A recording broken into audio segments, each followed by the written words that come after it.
अम्मा हो? अरे वह बड़ी डाइनी है। बोले हुआ क्या? बोले वो तो आने का नाम ही नहीं ले रही, उसको तुम्हारे बारे में जैसे ही पता चला हमारे खुरखुंद काटे है पकड़ के बांधा हो जाए। अब महारानी सुनीति, देखिए उनका स्वभाव कितना सुंदर था। किसका? मैया सुनीति का। मैया सुनीति है बम्बाती फालतू। मैया सुनीति ने जवाब दिया, तुम पागल हो, तुम्हें लाने की अकल ही नहीं है। अभी देखो हम जाएंगे कैसे लेकर के आते हैं। ला आरती की थाली लाओ। मैया सुनीति ने आरती की थाली को पकड़ लिया और खुद चली। अब भैया वह हुन बाह समेटे ठाड़ या जगर के ना फसका रहे करिया सांप हो। अब ये जैसे ही पहुंची, सौतिया डाह बहुत बुरा होते, गोली चल जाती है। हाँ, अब ये भैया पहुंची। अब जैसे ही मैया सुनीति आई आरती की थाली लेकर के और सुरुचि के आरती उतारे लगे, वन्ना का फुला हुए। और ये हुन आरती गाँव में कैसे? अरे धीरे धीरे आरती और सुनीति मैया करी रही जी।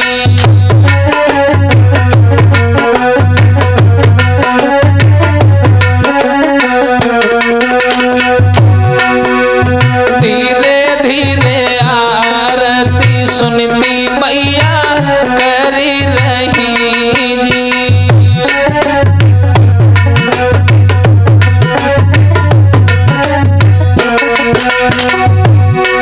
अरे ए जी जाके मन में, हम बे जाके मन में खुशी है अपार।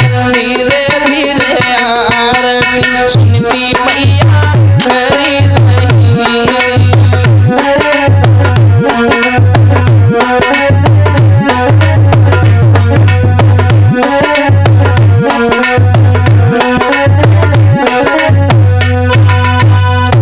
मैया सुनीति आरती उतारने लगी। किसकी? सुरुचि की। अब हुए बगल में यहाँ लड़कियां खड़ी थी, तो सुरुचि ने इशारा किया लड़कियों की तरफ, कह रही क्या है का पहले वाली? बोले हाँ ये है पहले वाली, बड़ी वाली आंटी जी। और जो उसने सुना कि बड़ी वाली यही है पहले वाली, मारे से आरती ठरियम हाथ गिरी जाए वैसी 7 पास दूरी। अब देखो जैसे ही उसने हाथ मारा आरती के थाल में, तो 4 आदमी खड़े तमाशा देख रहे थे वहां पे। मैया सुनीति ने तुरंत पैरों को पकड़ लिया, बहना तमाशा मत बना, मैं जानती हूं तेरे ऊपर क्या गुजर रही है और तू कैसे कैसे सवाल अपने अंदर सोच रही होगी, मैं जानती हूं, लेकिन तेरे सारे सवालों का जवाब मैं घर में दूंगी। घर चल। यहाँ मेरे महाराज खड़े हैं, 4 आदमी खड़े तमाशा देख रहे हैं, मेरे महाराज का सिर शर्म के कारण झुका जा रहा है, तो यहाँ मत कुछ भी कहे, तू जैसे चाहेगी मैं वैसे रहूंगी। एकदम से सुरुचि ने जवाब दिया, तुझे शर्म नहीं आई? जब तेरी शादी पहले ही हो चुकी है तो तूने अपने पति से दूसरी शादी क्यों करवाई? तूने रोका नहीं अपने पति को? बोली कैसे रोकती बहना, मेरे पति तो मना कर रहे थे, मैंने खुद उनको मजबूर किया। सारी रात मेरे पति ने मुझे समझाया कि मान जाओ, मैं ही नादान थी और नतीजा सामने आ गया, पर मुझे पछतावा नहीं है, मुझे खुशी है तू मेरी बात को मानेगी। तू जानती है, पैरों को पकड़ लिया मैया सुनीति ने माताओं, सिर्फ पति की खुशी के लिए। जब पैरों को पकड़ लिया तो सुरुचि ने पीठ में लात मार दी। किसके? मैया सुनीति के। लेकिन माँ ने कोई बुरा नहीं माना। मैया रो करके बोली, बहना मेरे पीठ में मारी लात, बहनी जाको दुख कछु मोए नाई।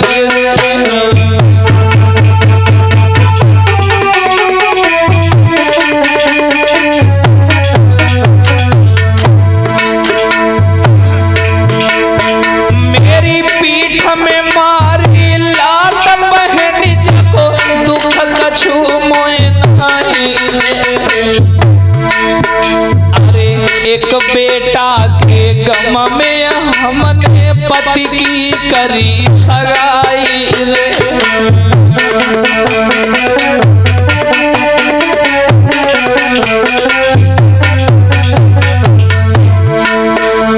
मैंने कोई शौक में दूसरा विवाह नहीं किया। मेरे पेट से एक बच्चा नहीं पैदा हो रहा था, मैं मजबूर हो गई तब पति का विवाह किया। मेरी कोख में पत्थरा परे पूत में एक सकी नाई जाई रे। अरे बाई गम में ओ मेरी बहना पति की करी सगाई रे।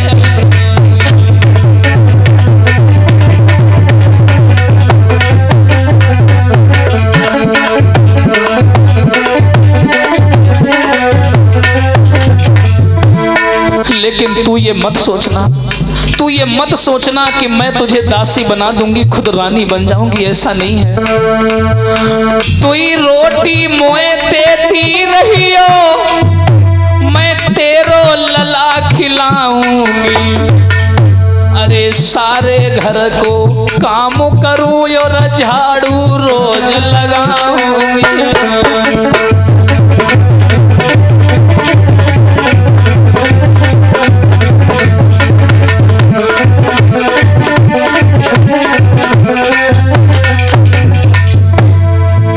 अरे भरी भादों की रात अंधेरी, मैं तेरो लला खिलाऊंगी। अरे जब तू सोए पलिंगा पर तब तेरे पाँव दबाऊंगी।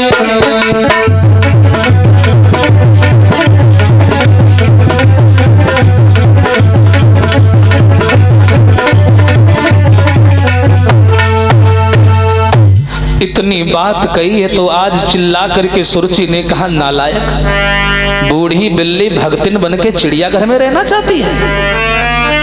1000 चूहे मार के खा गई, अब तू भगतिन बन रही है? बड़ी बड़ी बातें कह रही है। सुनीति बोली, बहना ऐसा नहीं है, एक बच्चा नहीं पैदा हुआ, ये समाज ने मुझे मरने पर मजबूर कर दिया, जीने नहीं दिया, तब मैंने दूसरा विवाह करवाया। तू जैसे कहेगी मैं वैसे रहूंगी। सुरुचि बोली, अच्छा जैसे कहूंगी वैसे रहेगी? हाँ वैसे रहूंगी। आज देखो, पति के खुशी के लिए एक नारी ने अपना जीवन कुर्बान कर दिया। एक राजा के राजघराने की नारी, वो चाहती तो कुछ नहीं होता, आराम से चैन से रहती, लेकिन धन्य है पहले की नारियों का अटल संयम नियम। उसने जवाब दिया कि सुन, अगर तुझे जाना है तो पूरी रास्ता पड़ी है, कहीं भी चले जा। सुरुचि ने कहा, और सुरुचि ने कहा जो नई नई आई थी, उसने कहा कि अगर रहना है तो खेतों में चली जाए, एक झोपड़ी बना करके रहना।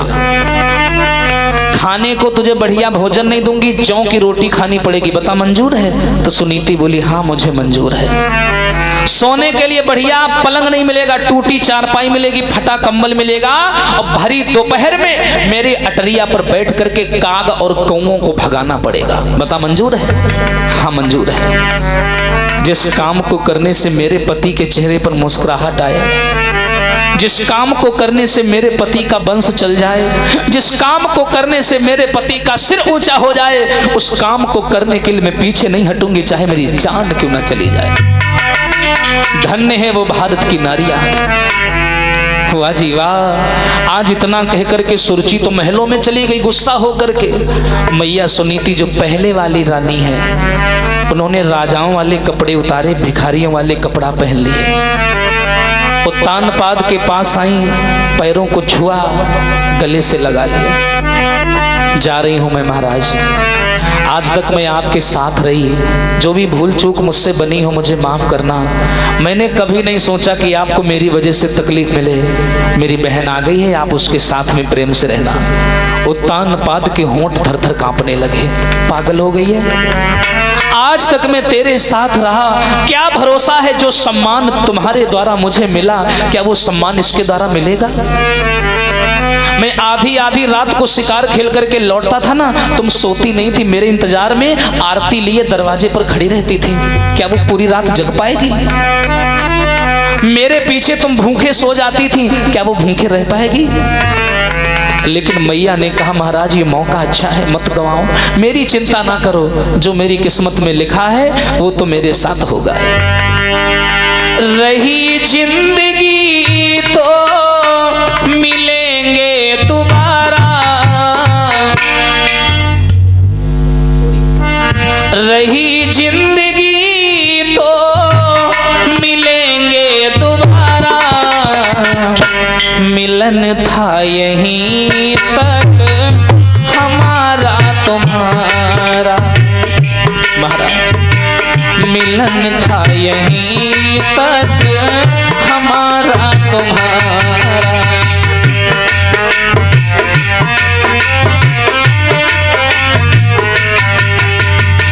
जरा समाज के लोगों एक बात गहराई से सोचना कि हमारे पूर्वजों ने कितनी तकलीफ पाई हमारे भारत को जिंदा रखने के लिए।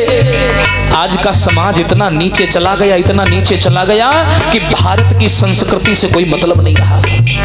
मैंने हजारों ऐसे ऐसे गांव देखे जहां 7 दिन लोगों ने भागवत सुनी और 8वें दिन नौटंकी करवा डाली।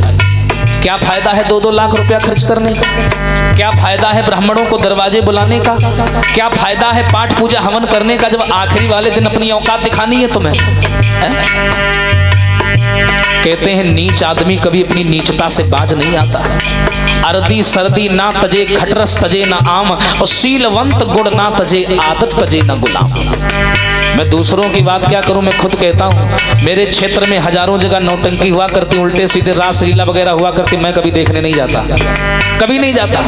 हालांकि मेरे पोस्टर में लिखा जरूर है कि मैं रासलीला करता हूं, ऐसा नहीं है। रासलीला वाले कलाकार हमारे कांटेक्ट में रहते हैं और जब कभी कहीं लोगों को जरूरत पड़ती वहां भेज देता हूं, लेकिन अपने साथ कभी नहीं लाता मैं।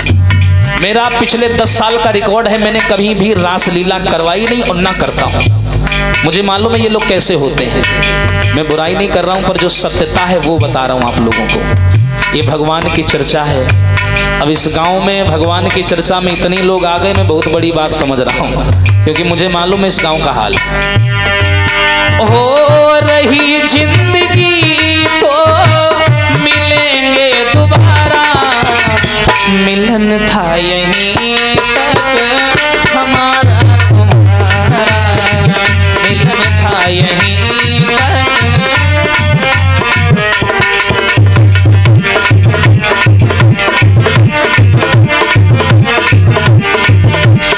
देखिए क्या बोली है मैया सुनीति, मुकद्दर में थी ये मुलाकात अपनी, हंसते गाते बीत गई ये रात अपनी।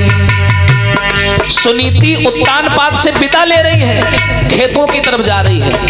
कौन खेतों की तरफ जा रहा है? वही रानी जिसके एक उंगली के इशारे पर हजारों नौकर नौकरियां नाचा करते थे।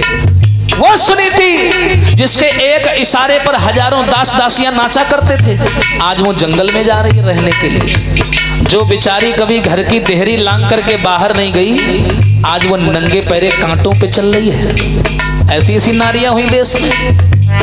मुकद्दर में थी मुलाकात अपनी, हंसते गाते बीत गई ये रात अपनी। महाराज किया है मुकद्दर ने हमसे किनारा, किया है मुकद्दर ने हमसे किनारा, मिलन था यहीं तक हमारा तुम्हारा।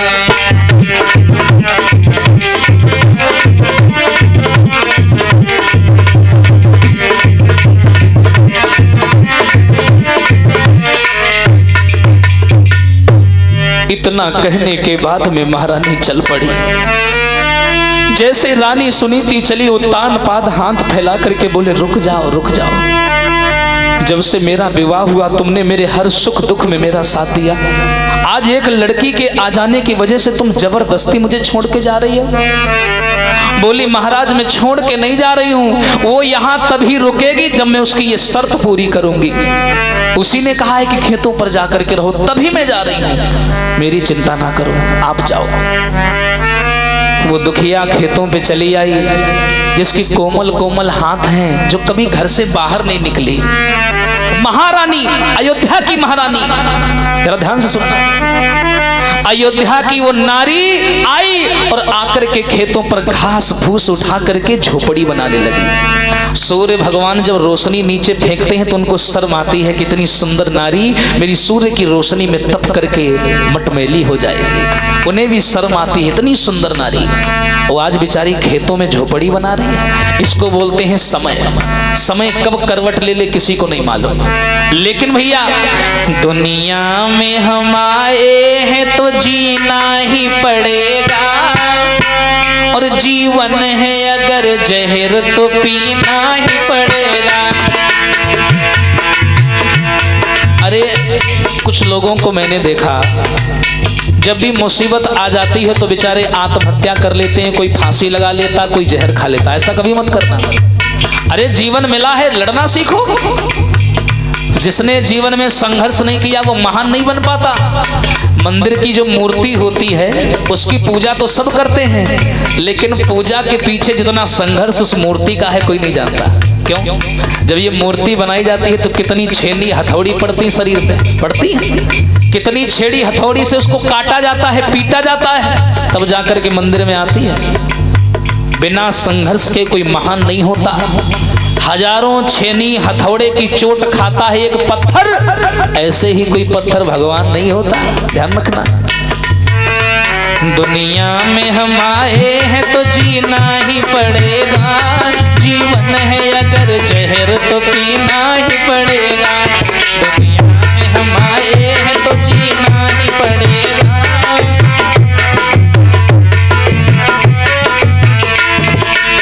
कैसे जीना है? कितनी भी मुसीबत आ जाए, एक बात हमेशा ध्यान रखना। कौन?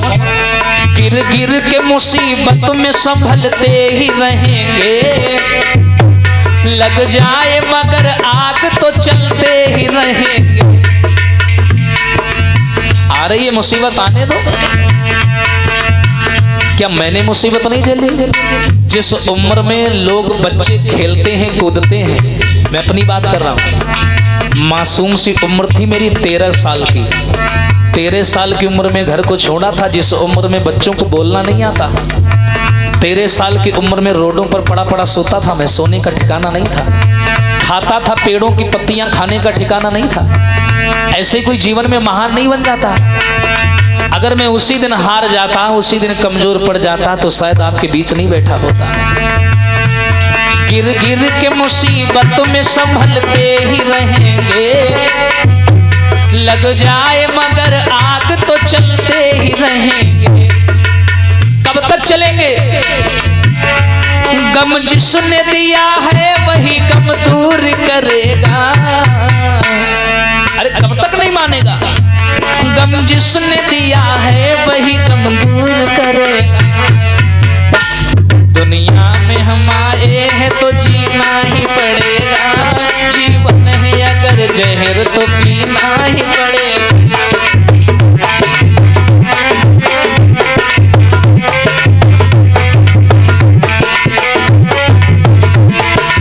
लेकिन भैया ये तो बात हो गई हमारे भैया लोगों की, लेकिन मैं माताओं की बात कहता हूं कि माताओं को कैसे जीना है, जरा ध्यान से सुनना।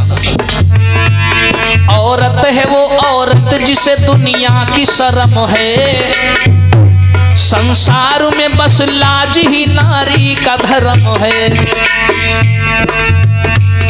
औरत है वो औरत जिसे दुनिया की शर्म है, औलाद ही नारी का कर्म है। लेकिन भैया जिंदा है जो इज्जत से, वो इज्जत से मरेगा। कहते हैं आदमी को अभिमानी तो नहीं होना चाहिए, लेकिन स्वाभिमानी जरूर होना चाहिए। जियो तो स्वाभिमान से जियो, भले मेहनत करके जियो। जरूरी नहीं है राजनीति में आ जाओ 2 नंबर का काम करने लगूं, और ये भी नहीं है कि हम बढ़िया भागवत कहते हैं तो तुम भागवत में घुस जाओ। ऐसा नहीं है। आगे जाने के लिए हजारों रास्ता है। जिंदा है जो इज्जत से, वो इज्जत से मरेगा। जिंदा है जो इज्जत से, वो इज्जत से मरेगा। दुनिया में हम आए हैं तो जीना ही पड़ेगा, जीवन है अगर जहर तो पीना ही पड़ेगा।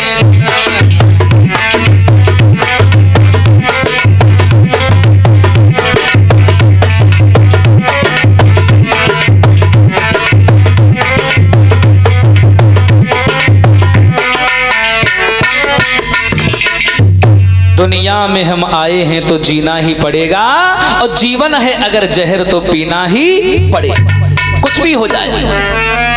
मैया सुनीति ने खेतों पर झोपड़ी बनाई घास फूस पत्तों की।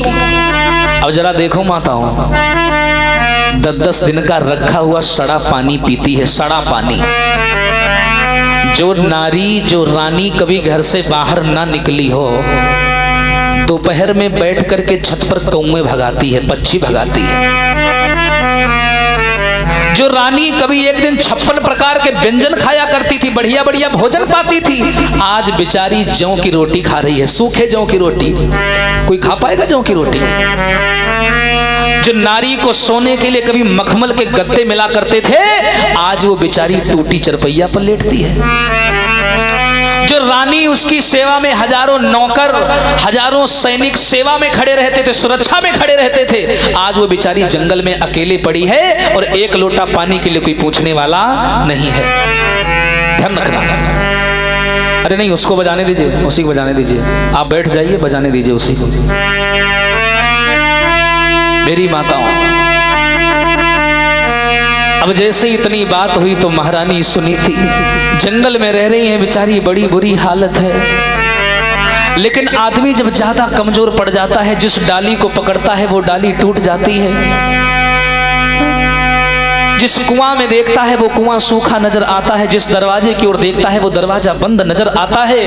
तब अंत में केवल 2 रास्ते बचते हैं। एक रास्ता या तो परमात्मा की शरण में चले जाओ, और या तो दुनिया से ही चले जाओ। रानी ने सोचा कि मेरी मदद करने वाला कोई नहीं है। मुश्किल से मुश्किल बेचारी ने 6 महीना काटे पति से दूर रहकर, 6 महीना। और जब 6 महीना नहीं कटे तो एक दिन मरने का निश्चय कर लिया मैया ने। 6 महीना रही जंगलों में।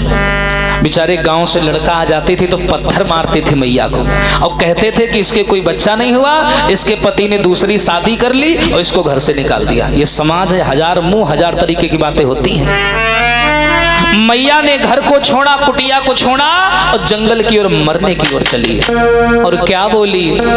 मोए याद पिया तेरी आए रही है, मैं जाए रही हूँ।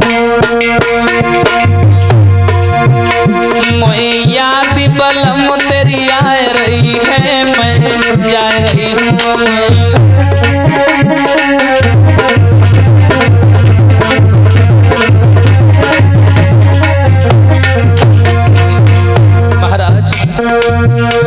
मैं जा रही हूँ, मुझे पता है आप मेरी बहन के साथ में खुश होगे, मेरी याद तो तुम्हें आती नहीं होगी। मेरा पति छूट गया, मेरा परिवार छूट गया, मैं जा रही हूँ।